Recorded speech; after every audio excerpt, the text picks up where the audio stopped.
Okay. Edgy, ano ba yung ginagawa mo? Ano bang drawing yan? Okay. Bali, meron kasi, meron mga ilan members na nakakausap ko na hindi talaga nila naiintindihan kung paano ba gamitin yung website, paano ba gamitin yung landing page, ano bang main purpose niyan. Ito, umpisa natin dito ha. Itong section na to. Ayan, dito muna tayo tumingin. Ito yung affiliate members ng Live Good, no? Nasa 700k plus na tayo. Grabe, ang dami, no? 700k plus na tayo. Um, um, Marami dyan. May ilan sa mga members na active gumawa ng videos, mag-promote sa social media. Marami marurunong, no? Magagaling gumawa ng mga kanya-kanyang videos, no? So ito sila, yon. Yung iba, let's say 100k dyan sa 700 ay merong YouTube channel na lang, okay? YouTube channel. So nagagawa sila regularly ng mga videos, pinopost nila sa YouTube. Okay, maraming syempre yung mga leaders dyan, of course, dahil ang video ay number one, no? Number one,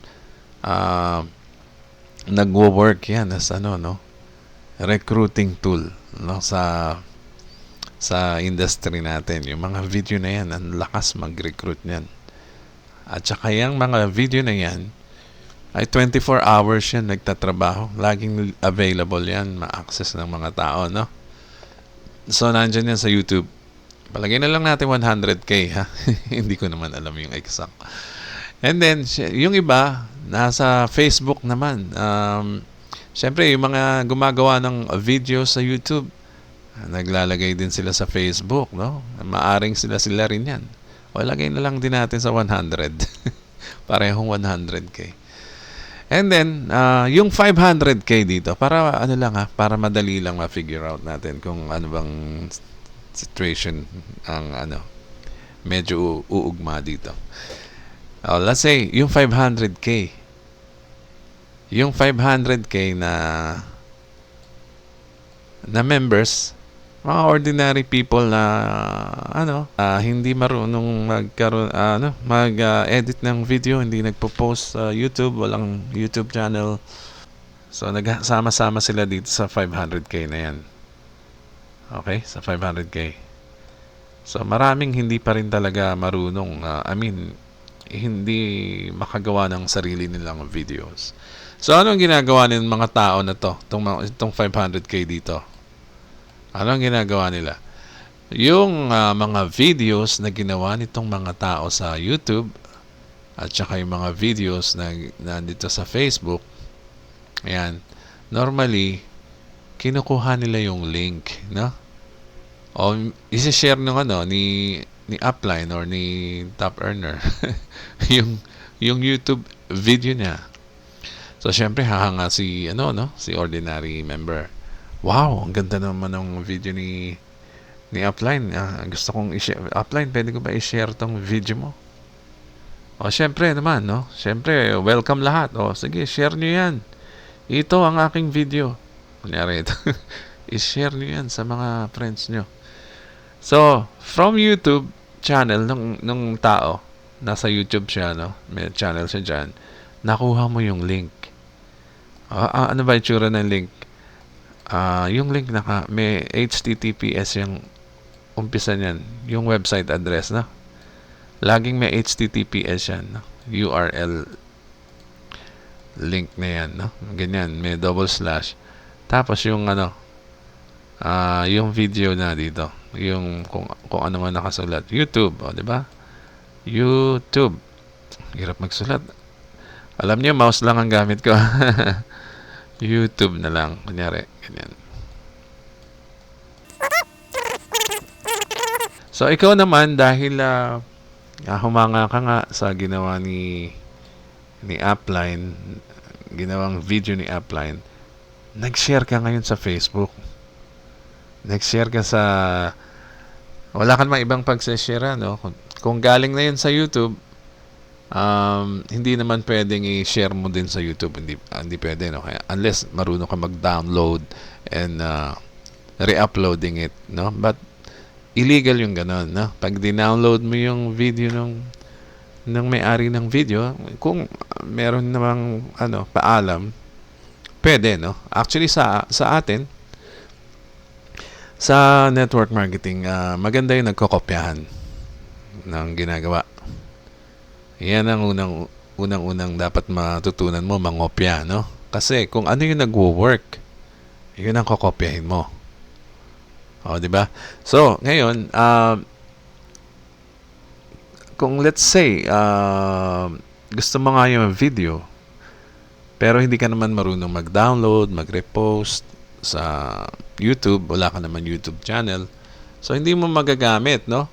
Unless, ito lang ang way mo. Kunin mo yung link, no? Yung link ng video ni Upline, no? Kukunin mo yung link ng video niya, and then i-share mo yan sa Facebook.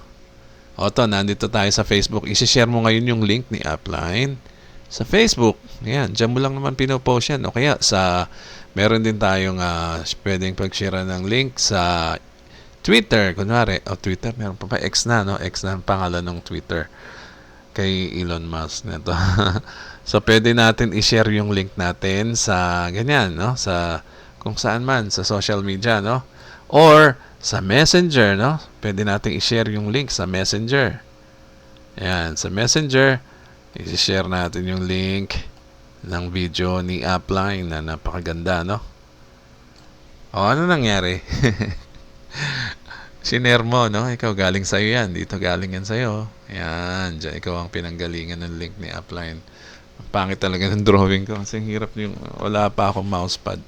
And then, so yun nga, ginamit mo yung video na share mo sa Facebook. Ito, napunta sa Facebook yung video mo. And then, napunta sa Twitter. Magaling ka mag-share ng link, no? Napunta sa Messenger, sa mga friends mo, no? Sa mga group chat, ganyan, no? Dito naman sa mga FB group, yan. So, ngayon, yung link na yan, syempre pag nandyan na, okay, nandyan na yung mga link mo, no? Ano mangyayari? Makikita yan ng tao. I-click yan. Pag click nila yung link ng ng video mo na shinare sa kanila, mangyayari, kunyari ito sa Facebook, click mo yung link, no? Ito yung link.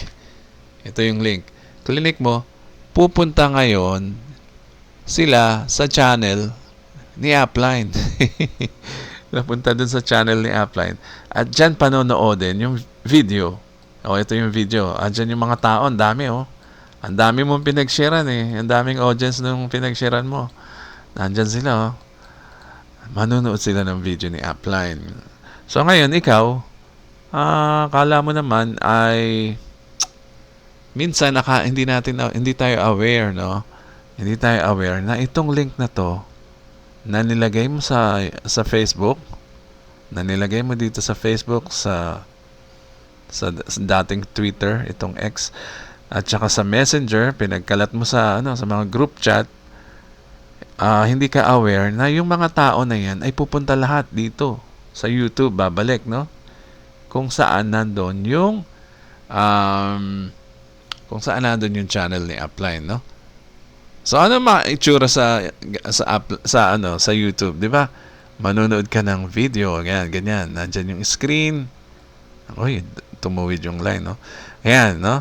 Andyan yung player, no? Andito yung thumb photo ni nung owner, yung creator ng video. Yan, yung pangalan niya. And then, nandito sa baba, may description yan. May mga nakasulat dyan, no? And then, si creator, hindi mawawala na maglagay yan ng link. Lalagyan niya uli ng link yan dito sa ilalim niya, sa ibaba. Maaring nandyan, o maaring nasa ibabaw, no? Nasa ibabaw ng before description. Yan normally ang ginagawa nila. So, ang mangyayari, kunyari, nasa cellphone to, o sa cellphone or sa PC, di ba? Ganyan ang cellphone, no? Nasa ibabaw yung video, andyan yung Ang mangyayari niyan, ah, ikaw ang nag-promote ng video ni Upline, di ba? Tapos napunta sila dito sa page ni Upline. Okay, sa YouTube. Potentially, ang mangyayari dyan ay hindi natin alam yung nanonood ng video, yung malay natin yung iba ay mag-click sa link ni Upline, no? Mag-click yan, no? Na-engganyo sa ni Upline dito sa video niya. Siyempre, oy, ang ganda pala ng ng Live Good. Gusto kong mag-join. Pero ikaw, nagkalat ka ng no, ng link. Hindi mo na minsan kilala yung mga pinag-sharean mo niyan kasi maraming tao sa Facebook, maraming tao dito sa X social media and sa Messenger, no? So hindi mo na alam, ang dami-daming mga nanonood ng video ni Upline dahil sa iyo, no? Dami-dami nila, oh. Ang dami. Bukod pa dyan, no? Bukod pa dito sa player na to ng page ni Upline, marami pang suggested dyan, video sa ibaba. Lalabas yan dyan. Ang dami, no? May mga thumbnail dyan. All about yung similar dito sa sinermong video. Kung kung Live Good dyan, maraming lalabas dyan. Puro Live Good din sa ilalim. Puro suggested videos, no? So ikaw, wala ka naman sarili mong video, okay? Napuntahan nila yung video ng upline mo, potentially magki-click sila, mag-join dito kay Upline. Okay? So tuwa si Upline. Nagpasalamat siya sa iyo dahil ikaw ang nagdala ng traffic doon sa video niya. No, ang dami mong dinala, oh. Ang sipag mo mag-share, no? Tuwan-tuwa ako sa video ni Upline. Pero prone talaga ito makuha ni Upline dahil sa kanya yung video tsaka sa kanya yung page, oh. Sa YouTube channel na yan. And then marami pang kaagaw ni Upline dito, oh. May mga suggested video ng ibang creator o kung sino mang member na gumawa rin ng video. So ikaw, ang layo mo na. Napakalayo mo. Hindi ka na makikita ng tao na to, ng mga tao na nagpuntahan dyan sa channel na yan. Oh, nakalimutan ka na. Kasi hindi mo sarili yung video. Ngayon, dyan papasok yung gagawin natin, yung magagawa ng landing page creator, no? Kaya tayo nagawa ng landing page creator ay para ma-avoid nyo yan, no? Imbes na ang isi-share nyo lang ay yung puro letters na yan, yung link, no, ng YouTube channel, hindi na ganyan ang mangyayari. Okay? Doon tayo papasok sa landing page creator. Punta tayo sa website natin. Paano bang gagawin natin ngayon doon? Sige. Teka. Okay, baba tayo dito. Hirap na hirap ako mag-drawing ngayon. Okay. Meron kang landing page creator, no? Kunwari, ito yung video ni Upline. Nandyan pa rin, nasa YouTube pa rin, no? Ito si Upline, no? Si Top Earner. Okay, tuwan-tuwa siya. Sineshare niyo yung video niya, no? O ikaw, malayo ka, no? Malayo. Malayo ka kay Upline, pero meron kang landing page creator. O, landing page creator mo yan. Okay, ito yung property mo, no? Parang property mo yan. Ay, sorry, but square to. Kunyari, ikaw to. Ikaw, dahil meron ka ng tool, ito ay additional tool lang natin to, ha? Dahil meron ka ng additional tool na pang marketing, ang gagawin mo, kukunin mo pa rin yung link ni Upline, no? Pero, dito mo muna ililipat sa iyong landing page creator or kikreate ka muna ng landing page. Ano ba itsura ng landing page? Yan. Sa landing page na yan, naglalagay tayo ng video ng ibang tao. O yan, iba may-ari niyan. Pero nasa property mo siya nakalagay. Ito kasing page na to ay sa'yo. Okay, nilagay mo yung video niya and then, naglagay tayo ng button dito, no? O, kunyari, join me. O, dito, merong button na potentially pipindutin ng mga Oops, ano yun? Pipindutin ng mga magiging guest mo dito or visitors. Sandali ah. Okay, tuloy natin. So, bali, ganito pa rin ang sistema, no? Itong link ni Upline, kunyari, paano ko ba yan ito? Yung link ni Upline, kinuha mo, no? Hiniram mo sa kanya. Upline, akin na yung video mo at ako mag-share niyan. Ito naman si Upline, tuwang-tuwa pa rin kasi video niya pa rin yan. Hindi mo ninakaw o dinownload yan. Sa kanya pa rin yan eh. So, okay lang kay Upline yun. Ihiramin mo. Sige, fine. Pero, nilagay mo muna sa isang lalagyan. Itong lalagyan na to, sa'yo. Meron kang button dito, at meron kang maaring form, no? Form na makukuha ng email address ng visitor mo. May form ka dyan.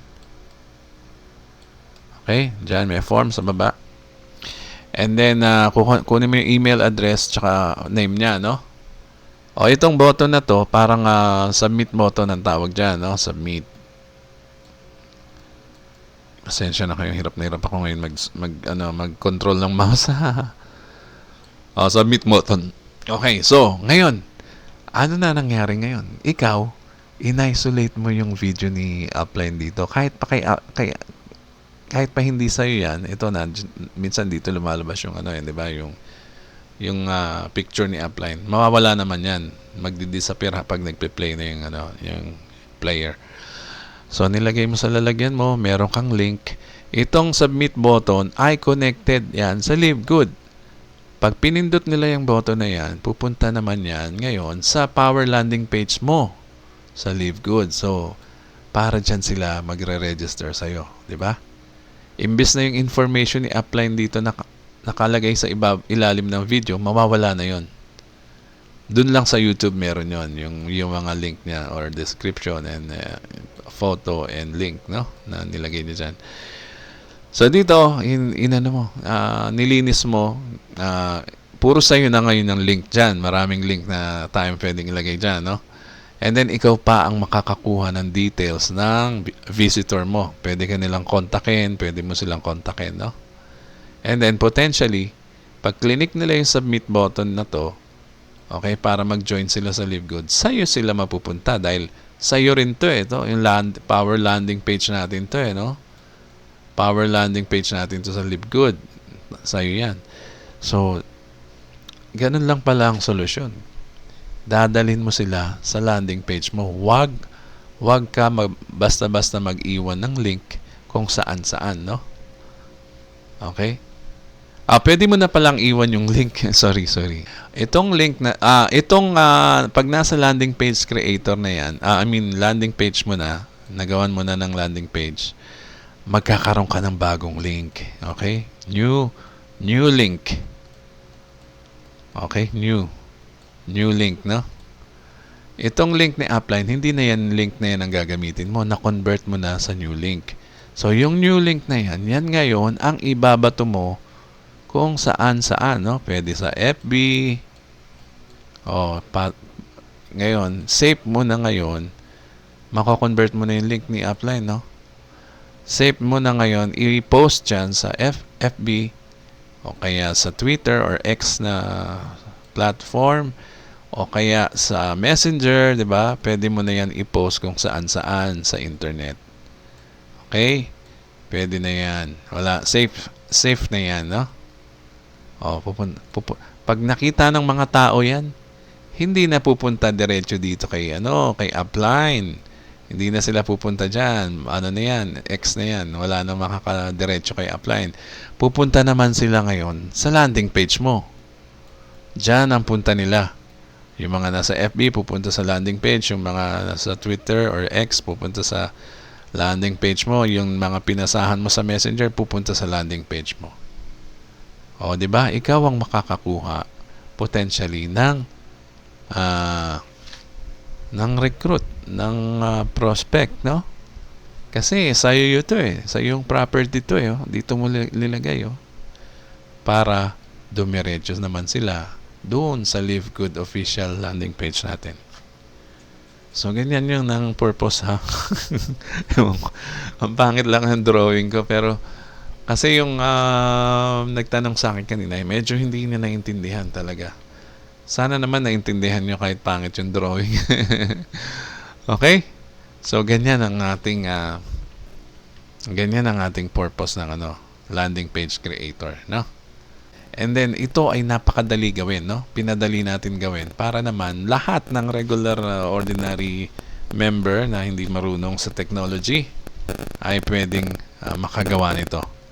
Actually, para gumawa ng landing page, teka, para makagawa ka ng landing page, alam mo kung ilang minutes lang gagawin yan. Less than 1 minute. Ang dali, no? In less than 1 minute o 30 seconds, meron ka ng nagawang landing page. Ngayon, kahit ilang video ang i-share mo galing sa YouTube, no? Maraming magagandang video sa YouTube, no? Available yan i-share ngayon safely gamit ang landing page mo. Igawin mo muna dyan sa landing page mo. Convert mo sa landing page mo. Okay? So, safe ka na ngayon. Kahit anong video, kahit kaninong video, pwede mong ilagay dito. Okay? Hindi lang yung kay upline na kilala mo. Di ba? And then, pwede mo palagyan yan ng sarili mong heading or title or message, no? Para sa visitor mo dito sa ilalim. Hindi yung message ni upline. Kasi sa'yo na yan, eh. Di ba? So, altogether, matatapos mo yan in 1 minute. Meron ka ng isang landing page with video, with title, with buttons and form. Ganyan kadali yung ginawa natin.